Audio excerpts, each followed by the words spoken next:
কখনো কড়া রাসায়নিক দিয়ে মেয়ের চুল রং করে দিচ্ছেন, কখনো মাথার চুল নেড়া করে দিচ্ছেন, কান ফোটো করে দিচ্ছেন, কানে ভারী কানের দুল পরিয়ে কড়া মেকআপ করা, বাজে গালি দেওয়া, মেয়ের মুখের সামনে থেকে খাবার কেড়ে নেওয়া, মেয়ের মুখে কুলি ফেলা, ধমক দেওয়া, ঘুমন্ত মেয়েকে ঠেসে খাওয়ানো, চর মারা সহ নানা কাজ করতে থাকেন ক্যামেরার সামনে। টিকটক বা ফেসবুকের এসব ভিডিও দিচ্ছেন শারমিন শিলা নামের এক নারী। তিনি গায়ের রং ফর্সা করার ক্রিম বিক্রি করেন বলে ফেসবুকে ক্রিম আপা বা কিরিম আপা নামে পরিচিতি পেয়েছেন। তবে এবার এলেন প্রশাসনের নজরে। তার ১.৫ বছর বয়সী শিশুকন্যা এবং ১২ বছর বয়সী ছেলেকে ভিডিও কন্টেন্টে ব্যবহার করে ভিউ বাড়ানোর অভিযোগ উঠেছে তার বিরুদ্ধে।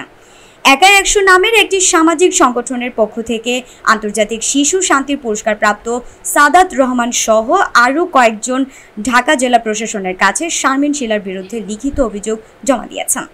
সাভারের ইউএনও মোহাম্মদ আবু বকর সরকার জানান, উপজেলা মহিলা বিষয়ক কর্মকর্তার মাধ্যমে অভিযুক্ত নারীর কাছে লিখিত ব্যাখ্যা চাওয়া হয়েছে। সন্তোষজনক ব্যাখ্যা না পাওয়া গেলে প্রচলিত আইনের আওতায় পদক্ষেপ নেওয়া হবে।